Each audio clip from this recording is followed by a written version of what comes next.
ಸ್ನೇಹಿತರೆ ನಮಸ್ಕಾರ. ಕನ್ನಡದ ಪ್ರಖ್ಯಾತ ನಟಿ, ಸ್ಯಾಂಡಲ್ವುಡ್ನ ಕಲಾವಿದೆ, ಜೊತೆಗೆ ಡ್ಯಾನ್ಸರ್, ಹಾಗೇನೆ ರಾಜಕಾರಣಿಯೂ ಕೂಡ ಆಗಿರುವಂತಹ ಭಾವನಾ ರಾಮಣ್ಣ ಒಂದು ಬೋಲ್ಡ್ ಹೆಜ್ಜೆಯನ್ನು ಇಟ್ಟಿದ್ರು. ಮದುವೆ ಆಗದೇನೆ 40-42 ವರ್ಷಕ್ಕೆ ಮಗುವನ್ನು ಪಡೆಯುವಂಥ ಸಾಹಸಕ್ಕೆ ಕೈ ಹಾಕಿದ್ರು. ಅದು ಕೂಡ ಒಂದು ವಿಶೇಷವಾದಂಥ ಟೆಕ್ನಾಲಜಿ, IVF ಅಂತೇಳಿ ಹೇಳ್ತಾರೆ. ಈ ಟೆಕ್ನಾಲಜಿಯ ಮೂಲಕ ಭಾವನಾ ರಾಮಣ್ಣ ಮಗುವನ್ನು ಪಡೆಯುವಂಥ ಕನಸನ್ನು ಹೊಂದಿದ್ರು. ಅದರ ಮೊದಲ ಹೆಜ್ಜೆಯಾಗಿ 2 ಮಗು ಅವಳಿ ಮಕ್ಕಳು ಅವರ ಹೊಟ್ಟೆಯಲ್ಲಿ ಇತ್ತು. ಇದರ ಬಗ್ಗೆ ಸ್ವತಃ ಭಾವನಾ ರಾಮಣ್ಣ ಅವರೇ ಮೊದಲಿಗೆ ತಮ್ಮ ಸೋಷಿಯಲ್ ಮೀಡಿಯಾದಲ್ಲಿ ಖುಷಿಯನ್ನು ವ್ಯಕ್ತಪಡಿಸೋದ್ರ ಮೂಲಕ ಹಂಚಿಕೊಂಡಿದ್ರು, ಹೀಗೀಗೆ ಅಂತ ಹೇಳ್ಬಿಟ್ಟು. ಅದಾದ ಬಳಿಕ ಯಾವಾಗ ಭಾವನಾ ರಾಮಣ್ಣ ಈ ವಿಚಾರವನ್ನು ತಮ್ಮ ಸೋಷಿಯಲ್ ಮೀಡಿಯಾದಲ್ಲಿ ಸಂತಸದ ಮೂಲಕ ವ್ಯಕ್ತಪಡಿಸಿದ್ರೋ ಸಾಕಷ್ಟು ಚರ್ಚೆಗಳು ನಡೀತ್ರಿ. ನೀವು ನಂಬ್ತಿರೋ ಬಿಡ್ತಿರೋ, ನನಗೆ ಒಂದ್ಸಲ ಶಾಕ್ ಆಗೋಗಿತ್ತು. ಭಾವನಾ ರಾಮಣ್ಣ ಕೊಟ್ಟಂಥ ಇಂಟರ್ವ್ಯೂಸ್ಗಳಾಗಿರ್ಬೋದು ಅಥವಾ ಅದರ ಬಗ್ಗೆ ಆದಂಥ ಚರ್ಚೆಗಳಾಗಿರೋದು, ಪರ ವಿರೋಧ ಮತ್ತು ಪಾಸಿಟಿವ್ ನೆಗೆಟಿವ್, ಹೀಗೆ ಒಂದಷ್ಟು ವಿಚಾರಗಳ ಬಗ್ಗೆ ಭಾರಿ ಚರ್ಚೆಗಳು ನಡೀತು. ಒಂದು, ಈ ಸಮಾಜದಲ್ಲಿ ಮದುವೆ ಆಗದೆ ಮಕ್ಕಳನ್ನು ಹೊಂದೋದೇ ಅಪರಾಧ ಅನ್ನೋ ರೀತಿಯಲ್ಲಿ ನೋಡುವಂತಹ ಮನಸ್ಥಿತಿ ಇರುವಂಥವರೇ ಹೆಚ್ಚು. ಅಂಥದ್ರಲ್ಲಿ ಮದುವೆ ಆಗದೆ IVF ಮೂಲಕ ಮಗುವನ್ನು ಪಡೆಯುವಂಥ ಸಾಹಸಕ್ಕೆ ಭಾವನಾ ರಾಮಣ್ಣ ಕೈ ಹಾಕಿದ್ದು. ಒಂದು ವೇಳೆ ಮಗು ಆಯಿತು, ಆದಮೇಲೆ ಮಗು ದೊಡ್ಡದಾಗುತ್ತೆ, ಆ 2 ಮಕ್ಕಳಿಗೆ ನಿಮ್ಮ ತಂದೆ ಯಾರು ಅಂತೇಳಿ ಕೇಳಿದ್ರೆ ಏನು ಉತ್ತರವನ್ನು ಕೊಡ್ತಾರೆ ಅನ್ನುವಂಥದ್ದು ಒಂದು ಪ್ರಶ್ನೆ. ಎರಡನೇ ಪ್ರಶ್ನೆ, ಆ IVF ಮೂಲಕ ಅವರಿಗೇನು ಮಗುವನ್ನು ದಾನ ಮಾಡ್ತಾರಲ್ಲ, ಆ ಫರ್ಟಿಲಿಟಿ ದಾನ ಮಾಡಿದಂಥ ವ್ಯಕ್ತಿ ಯಾರು ಅನ್ನೋದು ಭಾವನಾ ರಾಮಣ್ಣ ಗೊತ್ತಾ ಅನ್ನುವಂಥ ವಿಚಾರ ಆಗಿರ್ಬೋದು. ಆತ ನಾಡಿದ್ದು ಬಂದು ಅದು ನನ್ನ ಮಕ್ಕಳು ಅಂತ ಹೇಳ್ಬಿಟ್ಟು ಕೂತ ಅಂದರೆ ಏನು ಅನ್ನುವಂಥದ್ದು. ಹೀಗೆ ನಾನಾ ವಿಧವಾದಂಥ ಪ್ರಶ್ನೆಗಳು ಆರಂಭದಲ್ಲೇ ಬಂತು. ಆ ಎಲ್ಲ ಪ್ರಶ್ನೆಗಳನ್ನು ಕೂಡ ಫೇಸ್ ಮಾಡಿದಂಥ ಭಾವನಾ ರಾಮಣ್ಣ ದಿಟ್ಟವಾಗಿ ಈಗಾಗಲೇ ಹೆರಿಗೆಯನ್ನೂ ಕೂಡ ಮಾಡಿಸ್ಕೊಂಡ್ರು.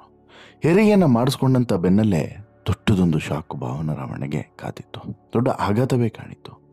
ಏನು, 2 ಮಕ್ಕಳಲ್ಲಿ ಒಂದೇ ಒಂದು ಮಗು ಮಾತ್ರ ಉಳಿದಿತ್ತು, ಇನ್ನೊಂದು ಮಗು ಅಸೂನಿಯಾಗಿತ್ತು, ಕಣ್ಮುಚ್ಚೆ ಆಗಿತ್ತು. ಈ ಜಗತ್ತನ್ನು ಕಾಣೋದಕ್ಕಿಂತ ಮುಂಚೆನೇ ಆ ಮಗು ಇನ್ನಿಲ್ಲ ಅನ್ನುವಂಥ ಸುದ್ದಿ ಭಾವನಾ ರಾಮಣ್ಣಗೆ ಇನ್ನಿಲ್ಲದ ರೀತಿಯಲ್ಲಿ ಆಘಾತವನ್ನುಂಟು ಮಾಡಿತ್ತು. ಕೊನೆಗೆ ದೇವರು ಕೊಟ್ಟಿದ್ದು ದೇವರೇ ಕಿತ್ಕೊಂಡ ಅನ್ನೋ ರೀತಿಯಲ್ಲಿ ಭಾವನಾ ರಾಮಣ್ಣ ಈಗ ಒಂದು ಮಗುವನ್ನು ಸಾಕುವಂತಹ ಅನಿವಾರ್ಯ ಪರಿಸ್ಥಿತಿ ನಿರ್ಮಾಣ ಆಗಿದೆ.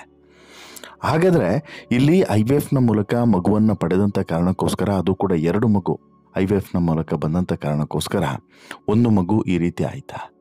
ಅದು ಕೂಡ 8 ತಿಂಗಳಿಗೆ, 9 ಅಲ್ಲ 8 ತಿಂಗಳಿಗೆ ಭಾವನಾ ರಾಮಣ್ಣಗೆ ಆಪರೇಷನ್ ಮಾಡಿದ್ದು. ಹಾಗಾದರೆ ಅವರ ದೈಹಿಕ ಪರಿಸ್ಥಿತಿಯಲ್ಲಿ ಆದಂಥ ಸಮಸ್ಯೆಗಳೇನು? ಇನ್ನು ಮುಂದೆ ಈ ರೀತಿಯ IVF ಮೂಲಕ ಮಗುವನ್ನು ಮಾಡ್ಕೊಳ್ಳೋದಕ್ಕೆ ಹೋಗೋರು ಯಾವ ವಿಚಾರದ ಬಗ್ಗೆ ಎಚ್ಚರಿಕೆಯನ್ನು ವಹಿಸಬೇಕು ಅನ್ನುವಂಥ ಇನ್ಫಾರ್ಮೇಷನನ್ನು ಕೊಡೋದ್ರ ಜೊತೆಗೆ ಭಾವನಾ ರಾಮಣ್ಣ ಈ ರೀತಿಯಾದಂತಹ ಒಂದು ನೋವಿನ ಕ್ಷಣಗಳನ್ನು ಹೇಗೆ ಕಳೀತಾ ಇದ್ದಾರೆ, ಆ ನೋವಿನಿಂದ ಹೊರಗಡೆ ಬರೋದಕ್ಕೆ ಏನು ಮಾಡ್ತಿದ್ದಾರೆ, ಅವ್ರು ಕಂಡಂಥ ಕನಸುಗಳಲ್ಲಿ ಒಂದು ದೊಡ್ಡ ಕನಸೇ ಈ ಕನಸು ಅಂತಲೂ ಕೂಡ ಹೇಳ್ಬೋದು, 2 ಮಗುವನ್ನು ಹೊಂದೋದು. ಅದು ಅಲ್ಲಿಗೆ ನುಚ್ಚುನೂರಾಗಿದೆ. ಹಾಗಾದರೆ ಮುಂದೆ ಮತ್ತೆ ಮಗುವನ್ನು ಪಡೆದುಕೊಳ್ಳುವಂಥ ಪ್ರಯತ್ನವನ್ನು ಮಾಡ್ತಾರೆ, ಅಥವಾ ಹುಟ್ಟಿದಂಥ ಒಂದು ಮಗುವನ್ನು ಅಥವಾ ಉಳಿದಂಥ ಒಂದು ಮಗುವನ್ನು ಈಗ ಸಾಕಿ ಸಲಹುವಂಥ ಕೆಲಸವನ್ನು ಅಷ್ಟೇ ಮಾಡ್ತಾ ಹೋಗ್ತಾರೆ? ನೋಡ್ತಾ ಹೋಗೋಣ. ಅದಕ್ಕಿಂತ ಮುಂಚೆ ನೀವಿನ್ನೂ ಕೂಡ ನಮ್ಮ ಚಾನಲನ್ನು ಸಬ್ಸ್ಕ್ರೈಬ್ ಮಾಡಿಲ್ಲ ಅಂದರೆ ದಯವಿಟ್ಟು ಕೂಡಲೇ ಸಬ್ಸ್ಕ್ರೈಬ್ ಮಾಡಿ ಸ್ನೇಹಿತರೆ. ನೋಡಿ, ನಾನು ಈಗಾಗಲೇ ಹೇಳಿದಂತೆ ಭಾವನಾ ರಾಮಣ್ಣ ತಾವು IVFನ ಮೂಲಕ 40-42ನೇ ವರ್ಷದಲ್ಲಿ ಮಗುವನ್ನು ಹೊಂದೋದಕ್ಕೆ ಮುಂದಾಗಿದ್ದರ ಬಗ್ಗೆ ಸ್ವತಃ ಅವರೇ ಸಾಕಷ್ಟು ವಿಚಾರಗಳನ್ನು ಈ ಹಿಂದೆ ಮಾಧ್ಯಮಗಳ ಮೂಲಕ ಹಂಚಿಕೊಂಡಿದ್ರು. IVF ಚಿಕಿತ್ಸೆಯ ಮೂಲಕ ಅವಳಿ ಮಕ್ಕಳಿಗೆ ಜನ್ಮ ನೀಡೋದಕ್ಕೆ ಸಜ್ಜಾಗಿದ್ರು. ಖುಷಿಯಿಂದ ಈ ವಿಚಾರವನ್ನು ಹಂಚಿಕೊಂಡಿದ್ರು. ಆದರೆ ದುರಾದೃಷ್ಟವಶಾತ್ ಇವರೊಂದು ಬಗೆದ್ರೆ ದೈವ ಇನ್ನೊಂದು ಬಗೆತು ಅಂತೇಳಿ ಹೇಳ್ತಾರಲ್ಲ, ಹಾಗಾಯಿತು ಇವರ ಪರಿಸ್ಥಿತಿ. 2 ಮಕ್ಕಳ ಪೈಕಿ ಒಂದು ಮಗು ಇನ್ನಿಲ್ಲ ಅನ್ನುವಂಥ ಸುದ್ದಿ ಅವರಿಗೆ ಬಂದಪ್ಪಳಿಸಿರೋದು ದೊಡ್ಡ ಆಘಾತವನ್ನೇ ಉಂಟು ಮಾಡಿದೆ ಅಂತಲೇ ಹೇಳ್ಬೋದು. ಈ ವಿಚಾರ ಅಭಿಮಾನಿಗಳಿಗೂ ಕೂಡ ತೀವ್ರವಾದಂಥ ಬೇಸರ ಆಗುವಂಥ ಪರಿಸ್ಥಿತಿ. ಭಾವನಾ IVF ಚಿಕಿತ್ಸೆ ಮೂಲಕ ತಾಯಿಯಾಗಿದ್ದರು. ಸದ್ಯ 8ನೇ ತಿಂಗಳಲ್ಲಿ ಇದ್ದಂಥ ಸಂದರ್ಭದಲ್ಲಿ ನಟಿ ಭಾವನಾ ಅವರಿಗೆ ಹೆರಿಗೆಯನ್ನು ಮಾಡಿಸಲಾಗಿದೆ. ಅದು ಕೂಡ 1 ತಿಂಗಳು ಮುನ್ನ. ವೈದ್ಯರ ಸಲಹೆ ಮೂಲಕನೇ 2 ವಾರಗಳ ಹಿಂದೆಯೇ ಹೆರಿಗೆಯನ್ನು ಮಾಡಲಾಗಿದೆ. ನಿನ್ನೆ ಮೊನ್ನೆ ಆಗಿರೋದಲ್ಲ, 2 ವಾರಗಳ ಹಿಂದೆ. ಆದರೆ ದುರಾದೃಷ್ಟವಶಾತ್ ಈ ಹೆರಿಗೆ ಆಗಿ ಮಗುಗಳನ್ನು ಹೊರಗಡೆ ತರುವಂಥ ಸಂದರ್ಭದಲ್ಲಿ ಅದರಲ್ಲಿ ಒಂದು ಮಗು ಜೀವವನ್ನು ಬಿಟ್ಟಿದೆ ಅನ್ನೋದು ಗೊತ್ತಾಗಿದೆ, ಇನ್ನೊಂದು ಹೆಣ್ಣು ಮಗು ಆರೋಗ್ಯವಾಗಿದೆ ಅನ್ನೋದು ಕೂಡ ಗೊತ್ತಾಗಿದೆ. ತಾಯಿ ಮತ್ತು ಈ ಶಿಶು ಕ್ಷೇಮವಾಗಿದ್ದಾರೆ ಅನ್ನೋದು ಈಗ ಸಮಾಧಾನ ನಿಟ್ಟುಸಿರು ಬಿಡುವಂಥ ಸುದ್ದಿ. 7ನೇ ತಿಂಗಳಲ್ಲಿಯೇ ನಟಿ ಭಾವನಾ ಅವರು ಸೀಮಂತವನ್ನು ಮಾಡಿಕೊಂಡಿದ್ರು. ಆದರೆ 7ನೇ ತಿಂಗಳಿನಲ್ಲಿರುವಾಗಲೇ ನಟಿಗೆ ಕೆಲವೊಂದು ಸಮಸ್ಯೆಗಳು ಕಾಣಿಸಿಕೊಳ್ಳೋದಕ್ಕೆ ಶುರುವಾಗಿತ್ತು. ಹೀಗಾಗಿ ವೈದ್ಯರ ಸಲಹೆ ಮೇರೆಗೆ 8ನೇ ತಿಂಗಳಿಗೆ ಹೆರಿಗೆ ಮಾಡಿಸುವಂಥ ಸೂಚನೆಯನ್ನು ಕೊಟ್ಟಿದ್ರು. 9 ತಿಂಗಳವರೆಗೆ ಕಾಯೋದು ಬೇಡ, 8ನೇ ತಿಂಗಳಿಗೆ ಹೆರಿಗೆಯನ್ನು ಮಾಡಬೇಕು ಅನ್ನೋಂಥ ಸೂಚನೆಯನ್ನು ಕೊಟ್ಟಿದ್ರಂತೆ. ಕಾರಣ ಇಷ್ಟೇ, ಇದು IVF ಮೂಲಕ ಹುಟ್ಟಿದಂತಹ ಮಕ್ಕಳು. IVF ಮೂಲಕ ಒಂದು ಅಪ್ಡೇಟೆಡ್ ಟೆಕ್ನಾಲಜಿಯ ಮೂಲಕ ಮಗು ಆಗಿರುವಂಥದ್ದು. ದೈವದತ್ತವಾಗಿಯೋ ಅಥವಾ ಮದುವೆಯಾಗಿ ಪತಿಯಿಂದ ಸಿಕ್ಕಂತಹ ಕೊಡುಗೆ ಇದಲ್ಲ. ಇಲ್ಲಿ ಸಾಕಷ್ಟು ವಿಚಾರಗಳಿದ್ದಾವೆ. IVFನ ಮೂಲಕ ಮಗುವನ್ನು ಬೆಳೆಸಿ ಇಷ್ಟು ದೊಡ್ಡ ಮಾಡೋದು ಅಷ್ಟು ಈಸಿಯೂ ಕೂಡ ಅಲ್ಲ. ಹಾಗಂದ ಮಾತ್ರಕ್ಕೆ ನಾರ್ಮಲ್ ಆದಂಥ ಮಗುಗೂ ಈ IVFನ ಮಗುಗೂ ಏನಾದರೂ ಡಿಫ್ರೆನ್ಸ್ ಇದೆಯಾ ಅಂತೇಳಿ ಕೇಳಿದ್ರೆ ಇರ್ತದೆ, ಆಬ್ವಿಯಸ್ಲಿ ಇರ್ತದೆ. ಇಲ್ಲಿ ಏನಾಗುತ್ತೆ, ಒಂದು ಈ ಮಗು ಹುಟ್ಟಲಿಕ್ಕೆ ಅಥವಾ ಮಗು ಆಗಲಿಕ್ಕೆ ಈ ಫರ್ಟಿಲಿಟಿ ಆಗಬೇಕು ಅಂತ ಹೇಳಿದ್ರೆ ಎಗ್ಸ್ಗಳು ಬೇಕಾಗ್ತವಲ್ಲ, ವೀರ್ಯದಾನ ಆಗಬೇಕಲ್ವಾ. ಆ ವೀರ್ಯ ಬೇರೊಬ್ಬ ವ್ಯಕ್ತಿಯ ವೀರ್ಯವನ್ನು ತಂದು ಇವರ ಈ ಫರ್ಟಿಲಿಟಿಗೆ ಇಂಜೆಕ್ಟನ್ನು ಮಾಡಿರುವಂಥದ್ದು. ಇಂಜೆಕ್ಟ್ ಮಾಡಿರುವಂಥ ಕಾರಣಕ್ಕೋಸ್ಕರ ನ್ಯಾಚುರಲ್ ಪ್ರೊಸೆಸ್ಸು, ಅಂದರೆ ದೈವಿದತ್ತವಾಗಿ ನಮ್ಮಲ್ಲಿ ಹೇಗೆ ಈ ಸಂಸಾರ ವೃದ್ಧಿ ಆಗೋದಕ್ಕೆ ಕೆಲವೊಂದಷ್ಟು ಪ್ರಕ್ರಿಯೆಗಳಿದ್ದಾವೋ ಆ ರೀತಿ ನಡೆದಿಲ್ಲ ಇಲ್ಲಿ ಅನ್ನೋದು ಸ್ಪಷ್ಟ ಅವ್ರು ಹೇಳಿರೋ ಪ್ರಕಾರ. ಇಲ್ಲಿ ಇಂಜೆಕ್ಟನ್ನು ಮಾಡಿದಂಥ ಕಾರಣಕ್ಕೋಸ್ಕರ ಅಲ್ಲಿ ಆ ಸೈಕಲಾಜಿಕಲ್ ಪ್ರೊಸೆಸ್ಗಳು ಹೇಗೆ ಹೋಗಬೇಕಾಗಿತ್ತೋ ಅದು ಆಗಲಿಲ್ಲ. ದೈವಿದತ್ತವಾಗಿ ಏನಾಗಬೇಕಾಗಿತ್ತೋ ಅದು ಆಗಲಿಲ್ಲ ಅನ್ನೋದು ಸ್ಪಷ್ಟ. ಒಂದು. ಎರಡನೇದು, ಅದಾದ ಬಳಿಕ ಅಲ್ಲಿ ಎಗ್ ಡೆವಲಪ್ಮೆಂಟ್ ಆಗಬೇಕು.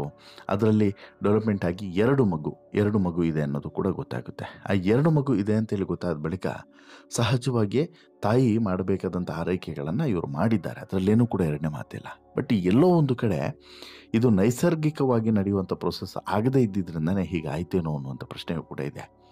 ಮತ್ತೊಂದು, ಒಂದಷ್ಟು ಟ್ರೀಟ್ಮೆಂಟ್ಗಳು ಇರ್ತದೆ ಈ ಸಂದರ್ಭದಲ್ಲಿ.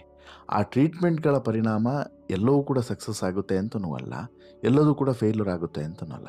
ಸಮ್ ಆಫ್ ದಿ ಕೇಸಸ್ ಈ ರೀತಿ ಚಾನ್ಸಸ್ ಇರ್ತದೆ, ಏನೋ ಒಂದು ಆ ಕಡೆ ಆಗಿರೋದು ಏನೋ ಒಂದು ಇರ್ತದೆ. ಹಾಗೆಂದ ಮಾತ್ರಕ್ಕೆ ಇಲ್ಲಿ ಭಾವನಾ ರಾಮಣ್ಣಗೆ ಈ ರೀತಿ ಆಗಬಹುದು ಅನ್ನುವಂಥ ಸುಳಿವು ಇತ್ತಾ ಅಂತೇಳಿ ಕೇಳಿದ್ರೆ 100% ಇತ್ತಂತೆ.